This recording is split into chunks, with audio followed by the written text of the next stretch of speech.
Good evening, I'm Katerina Georgieva. Here's what's making news right now. Today, I am pleased to announce that beginning April 22nd, we will be permanently raising the highway speed limit to 110 kilometers per hour on 6 sections of provincial highways in southern Ontario. We are a public service provider. We have a responsibility. We have an ethical responsibility to the community to lead by example. This is just another slowdown. We've lost a lot of time due to the pandemic, and now this is going to slow down research overall. Thanks for joining us. We begin tonight with some big changes coming along stretches of the 401. Motorists will soon be able to drive faster. The province is increasing the speed limit to 110 kilometers per hour on 6 sections. And one of the sections is along the 401 between Windsor and Tilbury. And Dale Molnar was at the announcement in Tilbury this afternoon, and he joins us live now for more. Dale, tell us what you learned today. Well, Kat, I just want to clarify that the 6 sections are on 400 series highways, and the only one that's on the 401 is here between Windsor and Tilbury. Now, I'm here at the en route, westbound en route near Tilbury on the 401, where the announcement was made today with Transportation Minister Caroline Mulroney, Mayor Drew Dilkins, and also Chatham-Kent Councillor Aaron Hall. Here's what Caroline Mulroney says is why they're doing this. On our roads, we know how important it is that families traveling to get their kids to sporting events and businesses looking to transport their goods can get where they need to go more quickly and safely. Today, I am pleased to announce that beginning April 22nd, we will be permanently raising the highway speed limit to 110 kilometers per hour on 6 sections of provincial highways in southern Ontario, and on a trial basis on 2 sections in northern Ontario. And Ms. Mulroney says the reason why they chose this section here for the 401 is because of the infrastructure and the design makes it safe enough to do so. It's a 3-lane highway going each way. Now she says it could be possible that in the next near future, or a little bit eventually, they will increase the speed limits permanently to 110 as well on other parts of the highways. So I thought I'd talk to some of the people here, the motorists, and I went in here to the en route earlier on and to find out what they think. I think so. For trucks, it should be 105, but for cars, it can be. I think it is good for 110. If people will remain at 110, then accidents can be avoided. If they increase the speed at 110 and people are going at 120, 130, then it can cause more accidents.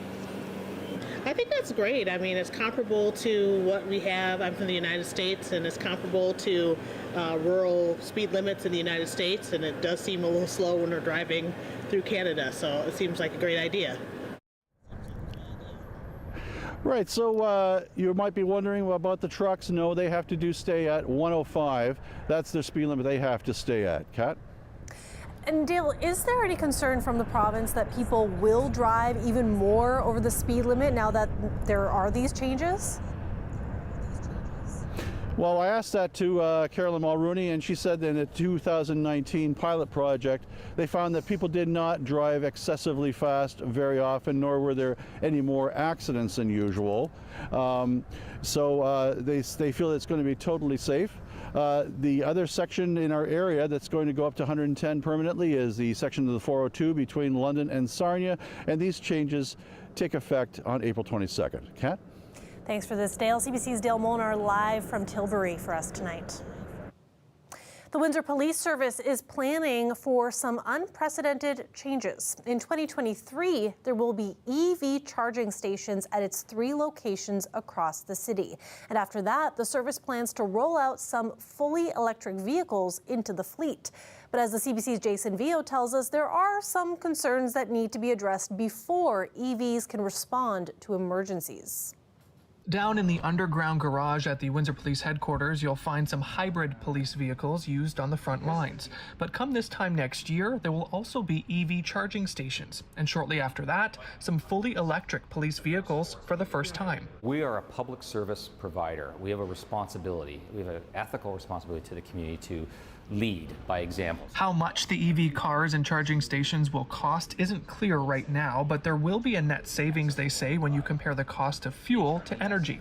And we're still years away from seeing fully electric police vehicles in Windsor responding to an emergency. You need to know that it's going to be safe, that it can perform as a police car. A few of those concerns: how will an EV police car perform in extreme heat or cold, and will its acceleration be impacted compared to a fuel-powered vehicle? I don't know that answer there. It may not make a big difference at all, but it might, in a really extreme cold or really extreme heat, there might be some kind of dip in performance. In Quebec, a police department there has already started experimenting. Since there aren't any manufacturers that offer an all-electric vehicle with police modifications, the Service de Police de la Ville-Repentigny bought a Ford Mustang Mach-E and is retrofitting it so they can use it as a police response car.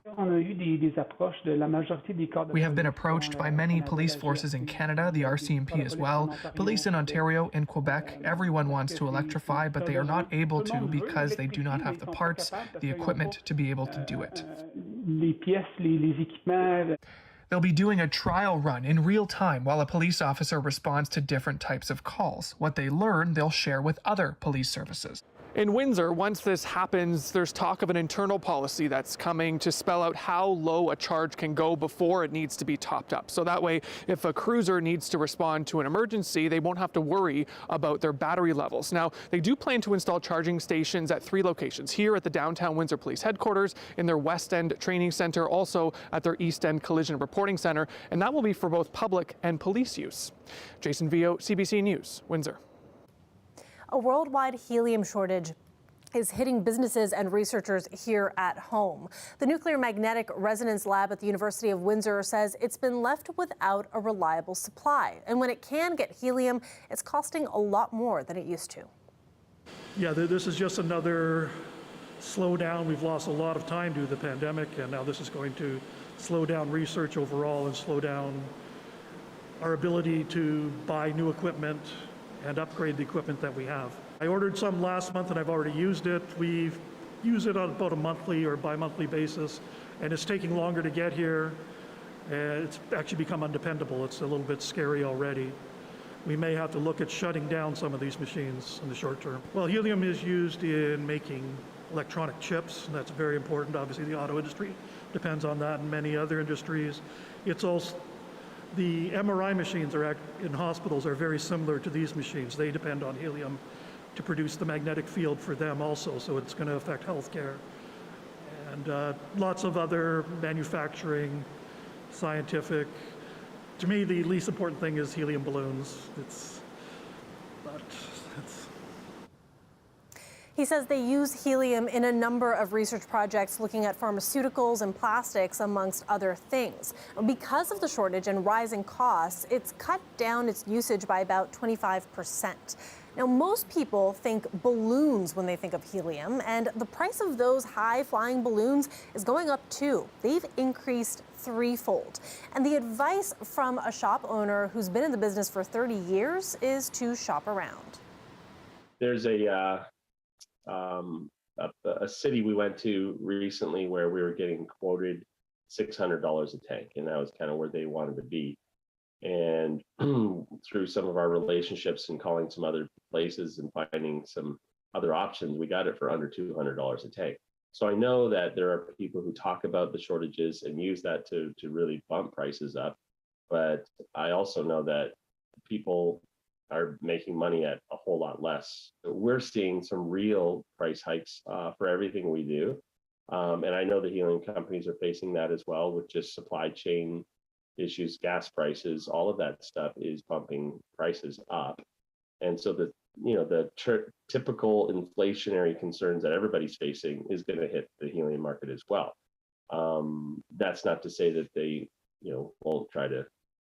I think everyone's trying to take advantage of it to some degree. And there's some people that are really, blowing prices through the roof, and others that are trying to keep it low. And everybody's got to do what they've got to do. Thompson says local shops are likely feeling uncertainty about when they'll get their next shipment of helium and how much it'll cost when they do.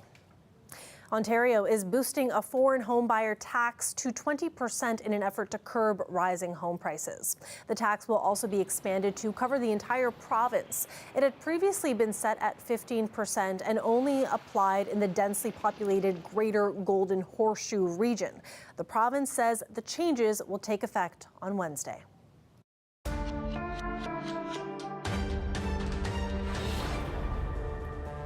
Talks between Ukraine and Russia have resumed in Istanbul, Turkey. And today's session has sparked very faint glimmers of hope for progress toward ending the war. Hello. May I hug you? Hello. Good to see you. Good to see you. The defense ministers from Russia and Ukraine greeted each other as the talks got underway. The head of the Russian delegation says the results of today's session are a step toward compromise. Ukraine has laid out proposals which include long-term negotiations on the fate of Crimea and giving up its efforts to join NATO. The Russians say they will take the proposals to President Vladimir Putin, and they have pledged to cut back operations around the capital, Kyiv. Ukrainian officials say they have noted Russian withdrawal. The International Red Cross is thinking of opening an aid facility in Russia near the Ukrainian border. They say it will help the agency scale up its humanitarian efforts. But there are concerns in Canada and elsewhere about the implications and the optics of the idea. CBC's Marina von Stackelberg reports. Members of Manitoba's Ukrainian community say they can't believe the Red Cross is considering setting up an office inside the country responsible for the war.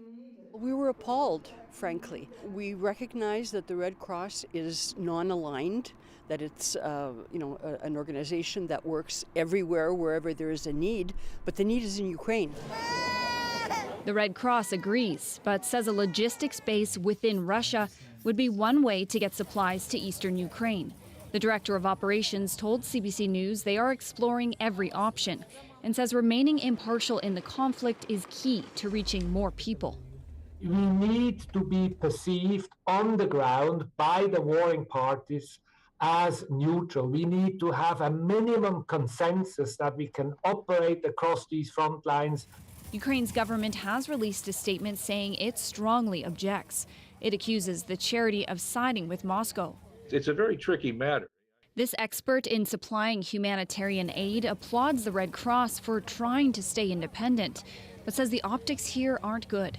Geez, isn't there enough to do in Ukraine and in neighboring countries to the west where there's literally, refugees in the millions needing some form of assistance? He also warns of the possibility supplies meant for Ukraine could be stolen by the Russian military.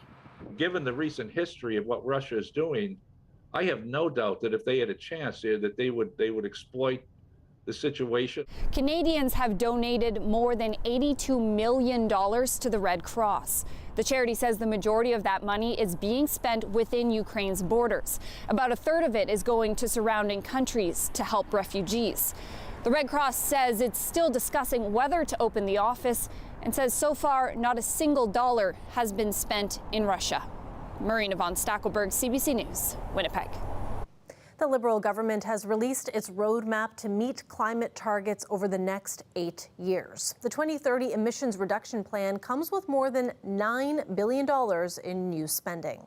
What we've done with this plan is calibrate it so it is as ambitious as necessary, but also doable. Because Canadians have had far too long of targets that have been set but not achieved. It is time we all stepped up with a real, concrete plan. Some of that cash will be used to boost incentives for zero-emission vehicles and to help add thousands of charging stations to Canada's network. But missing from the plan is a concrete action for the oil and gas sector, the largest contributor of the country's greenhouse gas emissions. Instead, the report urges the industry to do its fair share to help Canada achieve its climate goals. Ottawa wants to push more companies to embrace technologies that capture, reuse, and store carbon emissions. By the year 2030, Canada aims to bring down its emissions to more than 40% below 2005 levels. The new sports complex at the University of Windsor is nearing completion and is expected to open to the public this summer. Officials at the university are working out a programming schedule with the City of Windsor so the community can use the facilities. We want to make sure it's a space that the full community is able to access. There's going to be a lot of recreational programming as well. It's not just for professional athletes. There's going to be lots of recreational pieces, whether it's yoga or Zumba or spin classes or what have you. So lots of available pieces to the broader community as well. The new complex will be named the Toldo Lancer Center. The Tony Toldo family was on hand today for the announcement on a donation they made to the $73 million facility. It will feature a triple gymnasium with seating for 2,000 spectators, an 8-lane, 25-meter pool, a recreational walking and running track, a fitness center, and multi-purpose rooms. Construction is on schedule and is expected to be finished in about 2 months with a grand opening this fall. It is Tony Doucette's final week here at CBC Windsor. We told you earlier this year that the host of Windsor Morning is retiring. I sat down with him earlier today to talk about his career, about making Windsor home, and the next chapter. And I'll share bits of it with you over the next 2 nights. So here is part 1. Mr. Tony Doucette, the end of an era. Boy, such a grand way to put it. The end of an era. The end of an era, 46 years in broadcast, more than 30 years at CBC. How are you feeling? Mixed. I enjoy this work so much that I don't know what I'm going to replace it with. You know, I really don't. I'm going to spend the first month, I'm going to pretend I'm on vacation just so I can relax and perhaps adjust so that I'm not waking up at 3:45 or 4 o'clock every morning, and then I'll do some sort of serious assessment at the end of that month and see what happens. But I'm going to miss it terribly. Of that, I have no doubt. When did you know that being in this field was right? Oh, boy, that's a great question. I've known it's right for a long, long time.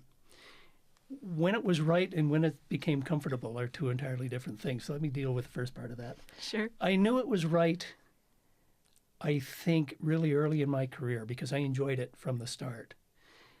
But I don't think I've ever been perfectly comfortable with it. And I don't think that's a negative thing either, because there's a level of discomfort or a level of respect that I have for it that has kept me from taking it for granted, has kept me from relaxing, kind of kept me sharp, I guess.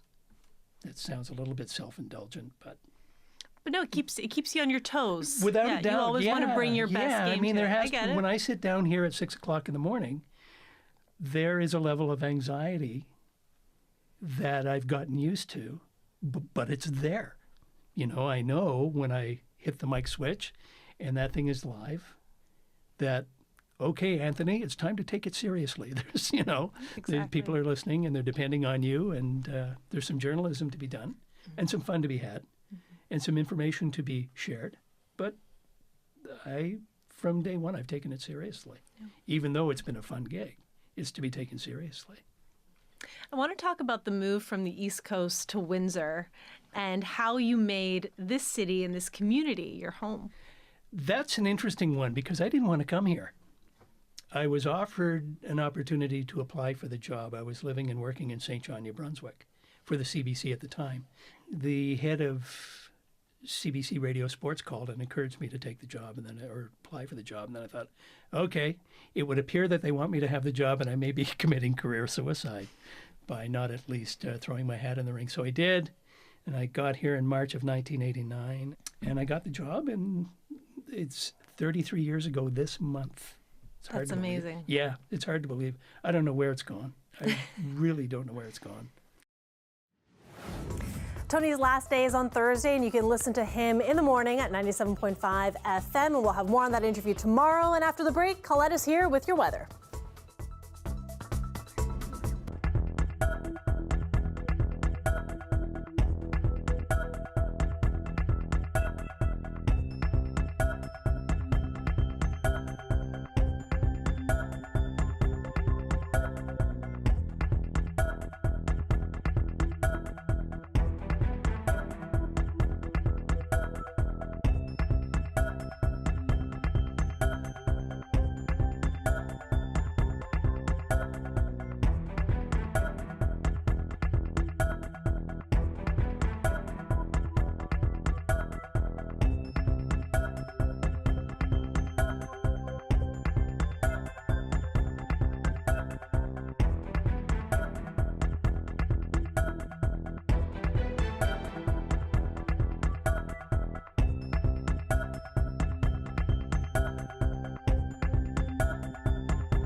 Colette Kennedy joins us now for a look at our forecast. Colette, a beautiful sunny day today, but definitely deceiving because it was chilly.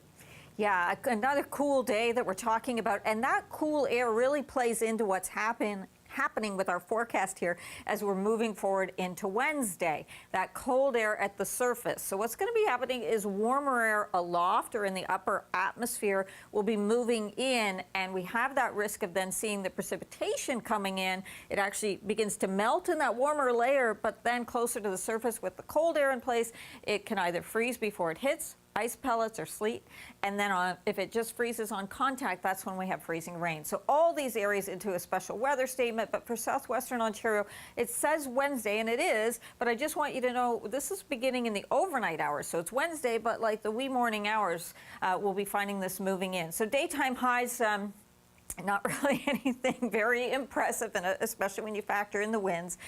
Quiet, this is the calm before, just some increase in cloudiness coming in. And then here it is 3 a.m. when I've stopped this, so some wet flurries, then getting to that wintry mix, ice pellets, freezing rain mixing with wet flurries. Eventually, but that morning commute could still be tricky. It may be spotty in nature, but there'll be areas that will be slick. Then we warm up and get into showers, then a big dry slot. So a break, still the clouds, but a break. But windy conditions, then rain comes in again tomorrow night and into Thursday. But temperatures are going to be completely different than what we've been experiencing, as those will be going up. Wind gusts, though, we're talking about some of those exceeding 50 kilometers an hour, and that's Wednesday. But into Thursday, they get even stronger. We'll be watching for some of those gusts potentially as they turn towards the south to be over 70 or 75 kilometers an hour. So we're watching for concerns with that coming in along the lakeshore. -2 tonight for Windsor, -4, -5 for London, -4 Sarnia. But there you go. There's that warm-up coming. Overnight Wednesday, still very mild. We get a few days with those double digits coming our way. And then it's as we get into April, like a couple April Fools, forget about it. Just after that, things look like they're going to stabilize a bit, Katarina. Sounds good. Thanks so much, Colette. You're welcome. When we come back, we got some more news updates for you. Stick around.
Welcome back. Climate change will have a profound effect on our land as summers grow hotter and winters become shorter.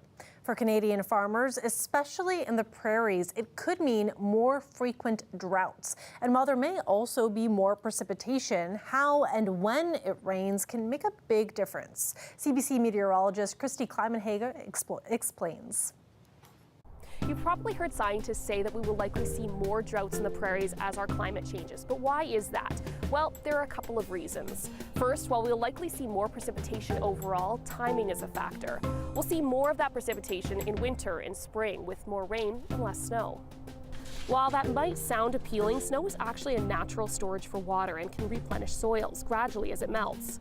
Less snow means less storage, and to make matters worse, winter rains can form an icy layer on top of the frozen ground that can further reduce absorption. And in the summer, when we really need the rain, we'll probably see more of those big storms that flood landscapes as opposed to those gentle soaking rains we like to see. And with all the hot weather, expect more evaporation, so a lot of that water won't even stick around. Now, the good news is, as our climate changes, so do we. We've come a long way since, say, the dirty 30s at preparing for droughts and adapting our farming practices to get our crops the moisture they need. That is it for CBC Windsor News. For news anytime, go to our website, cbc.ca/Windsor. This is a good time for me to remind you that it is Windsor Morning host Tony Doucette's last week. You can listen to his final 2 shows because his last day is on Thursday, 97.5 FM in the morning. And we'll have more of our interview with him during tomorrow's newscast here. So thank you so much for watching and have a great night.